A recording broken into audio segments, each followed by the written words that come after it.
WCBI News at 6 starts now.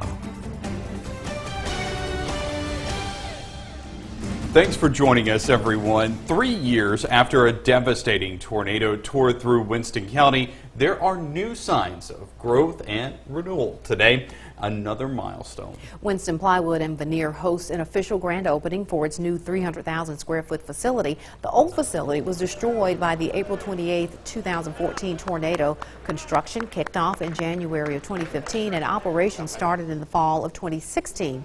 Louisville Mayor Will Hill says today was an opportunity to show appreciation and to celebrate just how far this community has come. It just means so much to this community. It's been a long time coming, and as you guys have covered us over the last several years, and we appreciate that, but watching us get to this point, and this is really just the beginning, because now it's about the company and their success and making a profit, and the better they do, the better the community's going to do. The mayor says actually this entire month is a community celebration of how far it has come since the tornado. It will culminate with the ribbon cutting of the new Winston Medical Center. The Winston Plywood facility represents rebirth of many things, including economic development. The company could have relocated anywhere in North America, but chose to return to Louisville, where it purchased the old Georgia Pacific facility months before that deadly twister. WCBI's Jory Talley joins us in the studio now with more on the mill's impact. Jory? Andrea and Joey, the facility is the size of more than 4 college football fields combined and provides jobs to hundreds of people. These Winston Plywood and Veneer employees express just how excited the community is about the plant. While the facility was lost, the community was not. And so we had a great opportunity to work with the community leaders, to work with the state, and to get some funding and support that we needed to put in what is a $130 million brand new facility, the newest facility in the last 20 years in the plywood industry. From pieces of twisted metal scattered across the landscape to a 300,000 square foot showplace is a journey some feared might not happen. In less than 3 years after a devastating storm back in 2014, they're back in operation. $100+ million private capital investment, 400 careers for people in Louisville, Winston County, and this part of Mississippi. Great success story. A great success story with even more to look forward to. We have a certain revenue base that we get and we build on, and what happens is for every dollar we pay out, what happens is it gets turned over about 2.5 more times. So that dollar gets transferred again and again and then half again. That doubling of dollars not only benefits Winston Plywood, but also the people around it. It's wonderful to know that it's not just money that we're spending in the community and we're providing in the way of wages, but it's money that actually expands the community and the overall economic strength of the community. Pierce says they're still in the process of growing. At full production, the plant expects to employ 400 people. Andrea? All right, Jory Talley in our studio with that story. Well, in just a few days, the rubber will hit the road in Monroe County. A ribbon cutting ceremony was held for a newly constructed section of State Highway 25. The new stretch will connect Aberdeen and Amory and will make getting into portions of Alabama easier. Amory Mayor Brad Blaylock says having this new stretch of roadway will help his city's traffic flow. It is really about helping people, being able to provide them with access to goods to purchase in a simpler, faster, more economical way with their vehicles is always a good thing. Being able to provide our emergency response teams access to get maybe to an accident scene quicker. And State Route 25 will officially open to traffic next Thursday. Now, the opening of that highway is a big accomplishment, but infrastructure continues to be a big need in the Magnolia State. That's right. Lawmakers failed to pass a budget for the Department of Transportation before the session ended. Our Quentin Smith speaks with state leaders about what's next. He's live in the studio with more on that story. Quentin. Andrea, Northern District Transportation Commissioner Mike Taggart says state roads and bridges are in critical need of repairs. Lawmakers say the state's budget is tight. Now a special session will be needed to create a budget. I think our leadership on the House and the Senate side both recognize the need. Unfortunately, they just disagree on the approach and how to solve that issue. Northern District Transportation Commissioner Mike Taggart says the State Department of Transportation is at a standstill. The agency is waiting on lawmakers to create a budget. There's also a dire need to fix crumbling roads and bridges. Basic, safe, and a comprehensive road and bridge system is a part of the function of government. So with that, we need to prioritize within our existing budget or with new revenue, whichever the legislature chooses to do. I think the first thing we need to do is stop having tax breaks for cronies, stop having tax breaks for shopping center developers, and take the existing tax money that we have and use it for basic infrastructure. Governor Phil Bryant hears the concerns and says lawmakers must address the issue. One of the things I think we need to do is address our transportation system. If we go through a special session without addressing that, we have not done our job, so we're going to work hard on that. Taggart understands the state's budget needs more revenue. However, he says there are other ways to bring more money into the state. There's the user fee, which is basically the fuel tax, internet sales tax, which has been a recent issue, to include lotteries, which have been a recent issue and a recent proposal. So all of those are fair game. Here's what Bryant has to say about an internet sales tax. There is certainly a discussion. There are hurdles that need to be cleared, not only from Congress but court-wise, but certainly there'll be some discussion about that, but we have to do it within the constitutional framework of what the law allows. Now, a date and an agenda for the session have not been announced. Andrea and Joey, back to you. All right, Quentin in our studio with that story. Thanks. All right, time now to turn things over to Chief Meteorologist Keith Gibson with your first look at the forecast, and thankfully not a stormy forecast. No, you know what? We dodged the storms. We've had plenty of wind, rather, and now a pretty nice sunset developing in Columbus with our Alpha Insurance camera. You can see right now 74 degrees, sustained wind at 23, gusting over 30 here in northeast Mississippi. 61 in Tupelo, 59 in Winona. Temperatures are cooling on down. There are the storms off to the east. There are a few showers upstream. Those will not really affect us here for the most part this evening or tonight. You can see we're going from the 60s down into the 50s. We'll all be in the 50s later on tonight. 40s, though, later on. Your full forecast in just a few minutes. All right, thanks, Keith. Well, park under a light, lock your doors, and shop with a friend. Sounds like common sense, but sometimes we all get in a hurry and forget to look around. That's right. It happened this weekend, an alleged kidnapping and robbery in a Columbus parking lot. It's something that could happen anytime and it could happen anywhere. Do you know, though, how to protect yourself if it does happen? WCBI's Victoria Bailey spent the day with a self-defense expert. She joins us now live with more on what she learned today. Victoria? That's right. We've all been there. We're in the community, but your current situation makes you feel uncomfortable or it causes you to question your safety. Today, I learned that being aware in those situations could mean the difference between life or death. Situational awareness is everything. IFP Tactical Defense Instructor Wayne Doyle offers a variety of self-defense classes, and he says situational awareness can drastically cut down on potential attacks. We've got a video we actually show in the first class of a 18-year-old girl getting hit in the back with a baseball bat. She had no idea anybody else was in Walmart other than her. And a mentally ill guy walked up behind her and hit her with a baseball bat. If she had known what was going on around her, he would have never been able to get up that close to her. Reports of crime in public spaces are why Jana Fry says she uses extreme caution while in public. I definitely plan out my days. I don't like to make multiple trips in town because when you're scatterbrained, you're not paying attention to your surroundings. Things I check under my car, behind my car. I don't even get in my car until we have, clearance in the vehicle. When seconds count, but law enforcement is still minutes away, Doyle says there are several options a potential victim has in defending themselves. You can use your sunglasses, your telephone, that pen right there could be a deadly weapon if you needed to use it for that. Maybe just as little as sidestepping somebody. And Doyle says the need to use self-defense could come at any time. If you come out of Walmart and your car is parked in a certain position and you see something that doesn't look right, don't go straight to your car. You may want to walk over one aisle, come down, and come back to it. Jarvis Pruitt owns Focus Security in Columbus, and he says sometimes the best line of defense is to not be in the situation to begin with. Knowing where and where not to stop, because some places you just should not stop after dark. And if you're, like you said, if you're shopping late night, try to have somebody with you. Try not to be alone. In 2016, Mississippi joined 10 other states that allowed residents to constitutionally carry a concealed firearm without a state permit. Gun is the last answer to the problem. Doyle says when self-defense comes into play, you have to decide quickly if it's going to be your life or theirs. It's not something we can teach you or anybody else can teach you. Can you pull that trigger and take another life if you have to? If it gets down to your life or somebody else's, if you can't pull the trigger, don't pull the gun.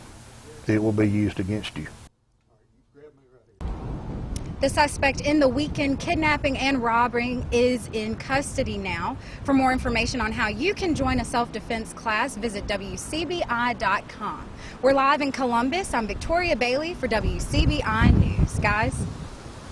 All right, Victoria, thanks so much for that report. And just to clarify, that weekend, that incident, actually, the kidnapping incident, was on Monday evening. Now, coming up, an area festival will have a real hometown feel this weekend. And we have the return of an idol when we come back.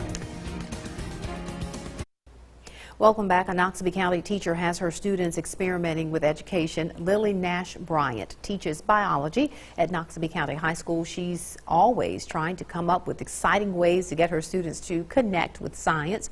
Bryant says science is not only about what you know, but what you can do with that knowledge. Everyone is going to have to navigate through life. And the scientific method or the scientific process way of thinking helps you to solve problems. It helps you to think of alternative methods, other ways of doing things. I try my very best to make their coming here be something that they not only have to do, but that they're going to enjoy doing.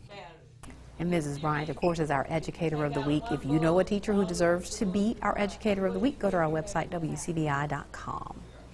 There's a lot of excitement for the first night of the Amory Railroad Festival, and most of it has to do with the return of a hometown singer. Trent Harmon takes the main stage of the Amory Railroad Festival Thursday. Harmon flew in from Nashville last night. His mother, Cindy, was there to welcome him home. Harmon, who won the last season of American Idol, says he is looking forward to performing for a hometown crowd.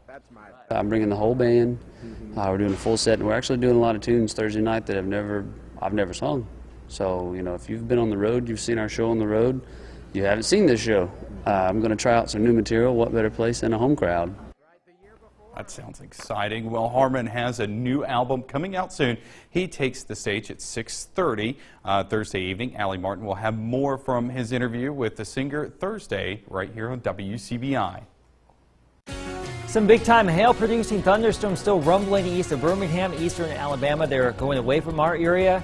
Tomorrow, Friday, cool. The weekend, gorgeous. Details are next. WCBI's Educator of the Week is brought to you by Food Giant, where your neighbors are the owners.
Your first alert weather forecast with Chief Meteorologist Keith Gibson. Do you have weekend plans outdoors? I I certainly hope you do, or you will be planning on doing something outside. It's going to be great. Saturday, there could be a little bit of morning frost early if you were up. I think we're starting off in the 30s, 72 sunshine in the afternoon. 80 degrees on Sunday, dry and warm. How about that? Now, earlier today, I was over at West Lowndes Elementary School here in Lowndes County, and those are the first graders right there. They had me out today. We had a great conversation about storms and weather and all that kind of stuff on a very active weather day in the region. Even showed them some real-time radar. So we had a great time earlier today. My new friends over there at West Lowndes Elementary. Now, this is our storm season, so don't forget about that. We've actually been dodging some big-time bullets here over the last week in our viewing area, one of which was today, but we have several more weeks to go with our prime severe weather season. We're programming weather radios again this Saturday from 10 a.m. until noon at the West Main Kroger in Tupelo. Speaking of Tupelo, this is our Alpha Insurance time lapse in HD from downtown at Fair Park. You can see the camera bouncing on up and down a little bit, the flags waving in the breeze, some fair weather clouds moving on through today.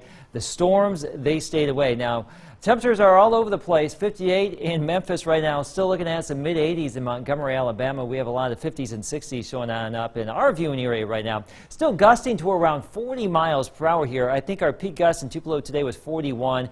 And about 40 in Columbus, and we're still gusting between 30 and 40. Now, there are some lighter showers here in northeast, or in northwest Mississippi, rather. Those may pivot into northern parts of our viewing area tonight, but no major impact with that. They won't last too long. Hail-producing storms still ongoing over here across eastern Alabama. Big-time thunderstorms erupting across the southeast. We talked about this over the last 2 days here, and they kept mentioning most, if not all of this, was going to stay east of our area. Lo and behold, it did. So that's certainly good news for us. Here's our Thursday plan, and we start out around 50 at 8 o'clock. By 4 o'clock, mid-60s. Winds, though, still continuing from the west and northwest at 15 to 25 with some higher gusts. So not as windy, but still breezy tomorrow with a lot of 60s out there. The wind speeds through the night 10 to 20, but they will pick up during the daylight hours tomorrow. So that's what we have to contend with. Some cooler, some breezier weather tomorrow. Here's our 7-day. 66 tomorrow and Friday, 35 Friday night, 72 Saturday. Gorgeous weather for this weekend. Our next chance for rain on Tuesday. There's your forecast. More of the show is next. EI Sports with Robbie Donahoe is brought to you by your local Ford dealers. Go further. In a crazy sequence last night with 2 outs, Ole Miss needed true freshman pitcher Jason Barber to be their winning run, and he did so on a wild pitch.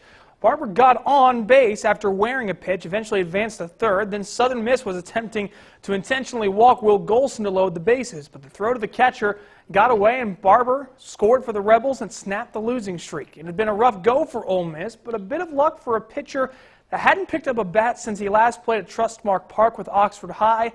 Maybe a good sign going forward. You've seen it with intentional walks. It's tough sometimes. It's something that pitchers don't normally practice, and a lot of pressure on you with the guy on third base. So good break for us. Coach B said, "Hey, if your spot comes up in the lineup, you're gonna have to swing it." So Colby grabbed me, and we went in the back, and he was like, "Hey, let's get some swings together." Told me just to see the fastball and don't go up there too aggressive. He said, "See a couple," and of course, the second pitch, saw it in, and just turned and took it. It could do a lot. I mean, it's just like a bunt single when you're 0 for 35. I mean, it's a slump buster, and you go from there. So hopefully this one right here will keep us motivated to keep going, and I think it will for sure. Mississippi State will be back in action tonight at Dudy Noble Field, looking to exact revenge on Florida International. The Golden Panthers snapped MSU's 7-game win streak in an 8-3 victory over the Bulldogs last night. MSU trailed 4-3 going into the 7th, surrendered a 4-run inning they could not rally from. Cole Gordon will get his first cleat to start tonight against FIU. Again, they're about 5 minutes away from the first pitch from Dudy Noble. Hey, speaking of Mississippi State, the historic women's basketball team will have a busy 2 days during Super Bulldog weekend, as the team will be honored at a celebration in front of Starkville City Hall on Friday, approximately 4:30 p.m. The team will be welcomed on Main Street beforehand, and then afterwards, 4 seniors Katera Chappell, Chinwe Okoye, Brianna Richardson, and Dominique Dillingham will all throw out the first pitch at MSU's softball game at 6 p.m. On Saturday, the team will be honored before MSU's baseball game against Kentucky at 6 p.m., and Vic Schaefer will throw out the first pitch before that game.